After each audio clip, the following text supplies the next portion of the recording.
Hello everyone, welcome back to the channel Vernaic Language Classes. How are you all? I am fine over here. I am back with another video for the class 12 board examination series, and in this video we'll be covering the last remaining chapter of our 12th class syllabus, Journey to the End of the Earth by Tishani Doshi. सबसे पहले मैं आपसे माफी मांगना चाहूंगा for my voice. Please excuse me. I am having cold and that is why I'm not able to speak properly, but please bear with me. थोड़ा सा संभाल लेना. मैं ट्राई करूंगा क्लियरली बोलने की because I cannot speak louder. So अब आते हैं इस चैप्टर पे. तो चैप्टर एक आई ओपनर है आज की यूथ के लिए, आज के टाइम्स के लिए. एक ऐसा चैप्टर जो हमें बहुत कुछ सिखाएगा हमारी अर्थ की पास्ट, प्रेजेंट और फ्यूचर के बारे में, और बताएगा एक बहुत ही बढ़िया एक्सपीरियंस जो हमारी प्यारी सी राइटर तिशानी दोशी ने बताया है हम सबको. एक रियल लाइफ अकाउंट, एक रियल एक्सपीरियंस जो इन्होंने लिया था when she went to Antarctica. Start करते हैं चैप्टर. सारे की पॉइंट्स आपके सामने हैं. वन बाय वन सबको डिस्कस करेंगे एंड समझेंगे चैप्टर को. Okay, let's begin. सबसे पहले बताया गया है कि अंटार्कटिका का जो एक कॉन्टिनेंट है वो एक पार्ट ऑफ हिस्ट्री है. कहा गया है that it was a part of the sub continent Gondwana for around 650 million years ago. इतने टाइम पहले ये कॉन्टिनेंट जो अंटार्कटिका का है, it was a part of the super continent that was Gondwana. मजे की बात यह है कि गोंडवाना कॉन्टिनेंट का ही हिस्सा था हमारा प्यारा देश इंडिया, एंड एक और कंट्री है south America that was also a part of Gondwana. But after the passing of time धीरे धीरे लैंड की जो शिफ्टिंग होती है उस वजह से इंडिया अलग हो गया इस अंटार्कटिका से, एंड इंडिया आके जुड़ गया वहां जहां वो आज है. Same happened with south America. आगे बढ़ते हैं. Much warmer climate. उस टाइम पे क्लाइमेट काफी ज्यादा वार्म हुआ करता था अंटार्कटिका का. ऐसा नहीं था जैसा आज है. आज तो it is the coldest place on earth, but उस टाइम पे it was not like that. The climate was much warmer, much different, और गर्मी होने की वजह से वहां की जो बायोडाइवर्सिटी थी, जो फ्लोरा एंड फौना था, वो भी काफी बढ़िया था. तो हम कह सकते हैं that it was one of the ideal places to live and to sustain. Existed for 500 million years. Gondwana का जो एक कॉन्टिनेंट था ये अराउंड 500 मिलियन ईयर्स तक एग्जिस्ट किया था. But after that the dinosaurs extincted and humans came. फिर हमारे जो फोरफादर्स, जो हमारे डायनासोर्स थे, वो चले गए वर्ल्ड से ड्यू टू दैट धमाका, the big bang, and then we came. हम आए, और हम आए तो हमने सब कुछ बर्बाद कर दिया. अब आफ्टर द ह्यूमंस केम बताया गया है कि Antarctica is the coldest, the driest and the windiest place on earth. Antarctica, ये बात सच है. अंटार्कटिका एक सबसे ज्यादा coldest, driest and windiest place है फिलहाल ऑन अर्थ. एंड अब बात करते हैं कि हमारी ऑथर की जो जर्नी थी अंटार्कटिका तक की, वो क्यों थी, कैसे थी, और कहां कहां से होके वो गई, और आखिर जाके उन्हें वहां पे क्या मिला. तो बताती हैं दैट उन्होंने अपनी जर्नी बिगिन करी थी फ्रॉम मद्रास, और इस जर्नी में उन्होंने ऑलमोस्ट 9 टाइम जोन्स पार किए. टाइम जोन्स होते हैं, जैसे आपने सुना होगा कि इंडिया में अलग टाइम है, अमेरिका में अलग टाइम है, दुबई में अलग टाइम है. तो ये होते हैं हमारे टाइम जोन्स. उन्होंने 9 टाइम जोन्स पार किए, 6 चेक पॉइंट्स पार किए. चेक पॉइंट्स होते हैं जब आप किसी भी कंट्री के बॉर्डर को जब पार करते हो, that is check point. 3 oceans को उन्होंने पार किया एंड मेनी इकोस्फेयर्स. उन्होंने 3 समुद्र पार किए, महासागर, और उन्होंने कई सारे इकोस्फेयर्स पार किए. And it took 100 hours of traveling. 100 घंटे तक की ट्रैवलिंग लगी थी उन्हें, by aeroplane, by car, by ship. ये सब मिला के she had to travel for around 100 hours to reach Antarctica, the destination. अब ये सब जो भी कुछ हुआ उसका रीजन था एक रिसर्च एक्सपीडिशन. एक 52 लोगों की एक टीम, जिसको नाम दिया गया था स्टूडेंट्स ऑन आइस प्रोग्राम. मैंने यहां पे लिखा हुआ है स्टूडेंट्स ऑन आइस. ये एक प्रोग्राम था जो एक कैनेडियन इंसान थे, जियोफ ग्रीन, जो काफी अमीर थे. स्टार्टिंग में वो क्या करते थे कि काफी बड़े बड़े सेलिब्रिटीज को, रिच पीपल को वो लेके जाते थे ऑन सच एक्सपीडिशंस. बट बाद में उनको लगा कि ये अमीर लोगों को लेके जाना इज नॉट दैट ग्रेट. ये इतना ज्यादा रिटर्निंग नहीं है, इसमें ज्यादा मुझे कुछ खास मुझे मिलता नहीं है, मैं इससे ज्यादा कुछ एक्सट्रैक्ट नहीं कर पा रहा हूँ। देन ही थॉट कि क्यों ना मैं हाई स्कूल के बच्चों को लेके जाऊं, क्योंकि देखो हाई स्कूल या इंटर कोई भी लेवल के स्टूडेंट्स हो, स्टूडेंट एक ऐसा डिपार्टमेंट है हमारे सोसाइटी का जो बहुत ज्यादा क्यूरियस होते हैं बाय नेचर। उनकी आदत होती है हर चीज के आगे एक बड़ा सा क्वेश्चन मार्क लगाने की कि ये क्यों होता है। और इसी वजह से, इसी क्यूरियोसिटी की वजह से high school students were found to be perfect to be taken to Antarctica for this program, जिसको हम जानते हैं स्टूडेंट्स ऑन आइस प्रोग्राम के नाम से। तिशानी दोषी ने जब ये स्टोरी लिखी है उस टाइम पे स्टूडेंट्स ऑन आइस प्रोग्राम को ऑलमोस्ट 6 इयर्स हो गए थे। काफी सक्सेसफुल था ये प्रोग्राम। और वो बताती है इसके बारे में that they went on a Russian research vessel जिसका नाम था Akademik Shokalskiy. Akademik Shokalskiy was the name of that vessel जिसपे वो लोग गए थे अंटार्कटिका तक। एंड ये प्रोग्राम इनिशिएट हुआ था जियोफ ग्रीन के थ्रू, मैंने बताया आपको, जो एक कैनेडियन थे। उस टाइम पे अंटार्कटिका जब ये पहुंचते हैं तो पहली बात तो बड़ी मुश्किलों से पहुंचे थे, हमने बात की है यहाँ पे। She had to cross 9 time zones, check points, ecospheres, oceans, पता नहीं क्या क्या। और उसके बाद फाइनली जब वो पहुंचते हैं अंटार्कटिका तो वहां पे जो इमेंस ब्यूटी और जो सेरेनिटी थी, सेरेनिटी का मतलब जो पीस थी वहां पे, वो नेक्स्ट लेवल की थी। तिशानी दोषी, मुझे लगता है कि शायद से उनके पास वर्ड्स भी कम पड़ गए हैं इस चैप्टर में to explain the real beauty of Antarctica.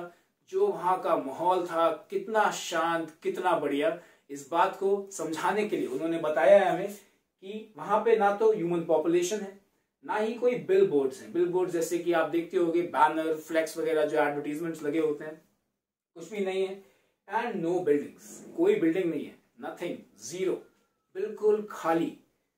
Blue whales and icebergs as big as a country मिलेंगे तो सिर्फ कुछ मरीन एनिमल्स, कुछ एक्वाटिक एनिमल्स जैसे कि ब्लू वेल्स हो गए, सील्स हो गए, और साथ ही साथ मिलेंगे आपको बड़े बड़े आइसबर्ग। याद करना ये वही आइसबर्ग है जो एक टाइम की सबसे बड़ी शिप टाइटैनिक को ले डूबा था।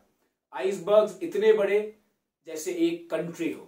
यहाँ पे बताया गया है कि एक आइसबर्ग था वहां पे अंटार्कटिका में, जिसको जब मेजर किया गया तो पता चला कि वो बेल्जियम जो एक कंट्री है उससे भी बड़ा था। Can you imagine that? कितना बड़ा आइसबर्ग होगा वो। अगर उस आइसबर्ग को हम सामने से देखें, what kind of feeling that would be. जरूर बताना कमेंट सेक्शन में कि क्या जाना चाहोगे अंटार्कटिका एक बार स्टूडेंट्स ऑन आइस प्रोग्राम पे। तो वो बताती हैं अंटार्कटिका के बारे में, दैट अंटार्कटिका एक ऐसी जगह है जहां पे ज्यादा पॉपुलेशन तो है ही नहीं, साथ ही साथ कोई एडवांसमेंट, कोई टेक्नोलॉजिकल एडवांसमेंट नहीं है। इसी वजह से वहां का जो बायोडाइवर्सिटी है वो वैसे ही बहुत कम है और बहुत सिंपल है। वहां पे ज्यादा कोई भीड़ चाल है नहीं, ज्यादा क्रिएचर्स नहीं है, ज्यादा एनिमल्स नहीं है। इस वजह से वहां की बायोडाइवर्सिटी बड़ी सिंपल है, बहुत ही लेस कॉम्प्लिकेटेड है, and that makes Antarctica even more special. साथ ही साथ वहां का जो हम कह सकते हैं एटमॉस्फेयर है वो बड़ा अलग है। सनलाइट पूरे टाइम आपके ऊपर रहेगी, दिन रहेगा वहां पे। आप सुबह उठोगे तो सुबह है, शाम में उठोगे तो सुबह है, रात में उठोगे तो भी सुबह है। मतलब वहां पे दिन कभी हो ही रात कभी हो ही नहीं रही है। तो ये भी एक काफी अलग एक्सपीरियंस है किसी भी इंसान के लिए जो एक नॉर्मल वर्ल्ड से जाता है। हमें आदत है दिन रात सब कुछ देखने की, और वहां पे आपको देखने को सिर्फ दिन मिलता है। और साथ ही साथ वो बताती हैं हमें कि वहां पे हमें मिजेस एंड माइट्स मिल जाते हैं, काफी सारे कीड़े मकोड़े वगैरह मिल जाते हैं वहां पे। लेकिन एक चीज है जो वहां पे सबसे खूबसूरत है, वो है वहां का यूबिक्विटस साइलेंस। एक ऐसा सन्नाटा जो दूर दूर तक कहीं भी खराब नहीं होता, टूटता नहीं है, डिस्टर्ब नहीं होता। आप अपने घर पे हो, अपने शहर में हो, अपनी जगह पे हो, तो आप कितनी भी कोशिश कर लो, आपको एक मोमेंट ऐसा नहीं मिलेगा जब बिल्कुल पिन ड्रॉप साइलेंस हो जाए कहीं पे भी। कहीं ना कहीं से छोटी से छोटी आवाज पर आपको आएगी। बट अंटार्कटिका में आप कितनी भी कोशिश कर लो पर आप वहां पर शोर नहीं मचा पाओगे, क्योंकि आप मचाओगे शोर और आप थकोगे, बट उसके बाद वहां पे कोई शोर नहीं है। It's totally blank, quite. तो जस्ट इमेजिन एक ऐसी जगह जो पहली बात तो बिल्कुल प्योर व्हाइट है, वहां पे कोई भी कलर आपको देखने को नहीं मिलेगा। जहां तक देखोगे वहां तक सिर्फ व्हाइट स्प्रेड ही मिलेगा। एक सफेद चादर जो बहुत दूर तक फैली हुई है आपको वो देखने को मिलेगी। आपको वहां पे होराइजन्स देखने को मिलेगी। होराइजन्स होता है जब स्काई और लैंड हम जब कहीं दूर से देखते हैं, एक कोई सीनिक ब्यूटी या फिर कोई लैंडस्केप, हमें लगता है कि समुद्र मतलब जो जमीन है और जो आसमान है वो एक जगह पे मिल रहे हैं। ऐसा होता नहीं है, पर ऐसा हमें लगता है। आपने मूवीज में भी देखा होगा, जब समुद्र में, सी में जब सनसेट हो रहा होता है तो लगता है जैसे मानो सूरज उस समुद्र के अंदर ही जा रहा है। So that is what horizon is. और ये सारी खूबसूरत चीजें आपको अंटार्कटिका में देखने को मिलेंगी।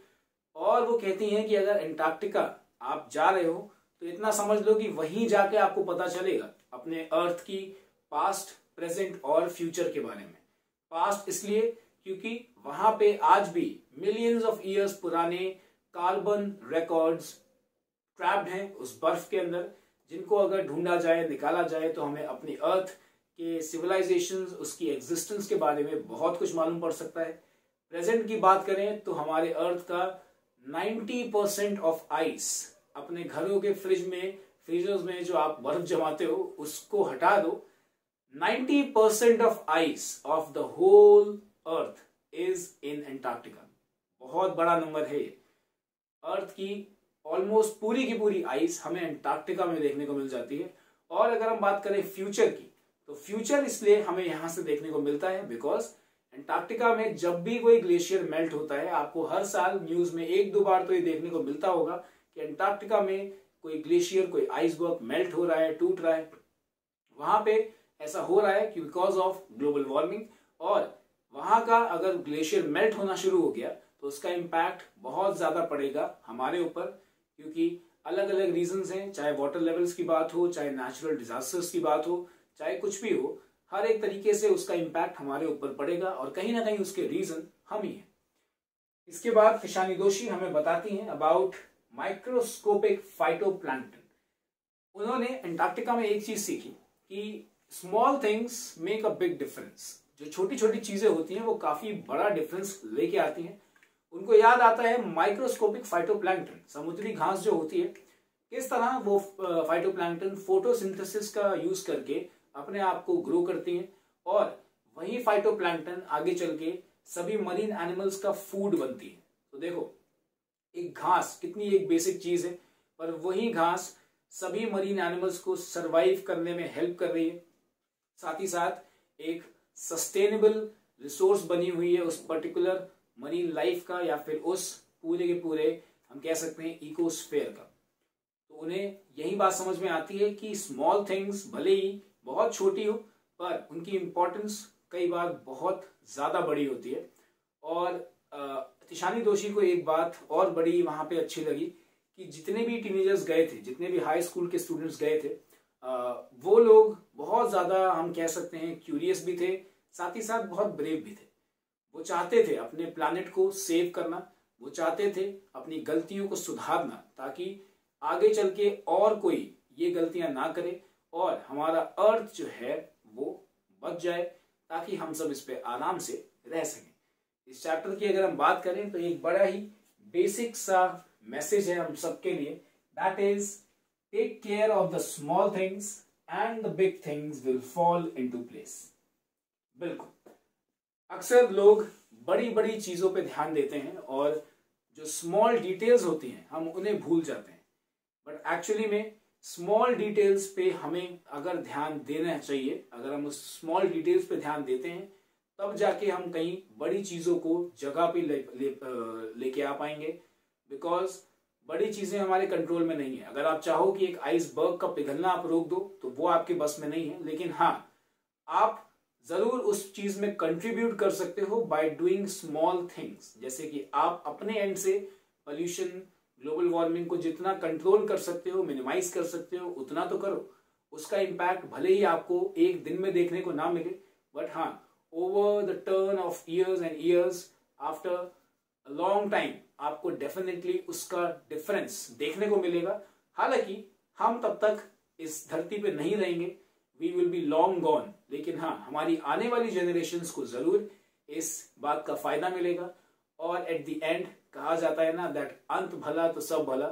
सो वही बात हमें भी समझनी चाहिए, that we need to start contributing towards saving our planet. It's high time, it is the time to think on it. घर बैठ के बातें करना और अपने ओपिनियंस देना about global warming, about melting of the icebergs बहुत ईजी है, बट जब आप उस पर सच में एक्शन लेते हो, जब आप उसको सामने से देखते हो जैसे कि इन लोगों ने देखा था, तभी इनको समझ में आया कि एक्चुअली ग्लोबल वार्मिंग क्या है और उसका इम्पैक्ट किस तरह यहाँ पे पड़ रहा है। ये बात इन्हें एंटार्क्टिका जाके समझ में आई। आई होप हमें एंटार्क्टिका जाके ये बात समझनी ना पड़े, हमें इस चैप्टर से ही समझ में आ जाए, ताकि हम जल्द से जल्द अपने प्लैनेट के लिए काफी कुछ करना शुरू करें एंड अपने प्लैनेट को सेव करें। तो बस चैप्टर में इतनी ही बात है।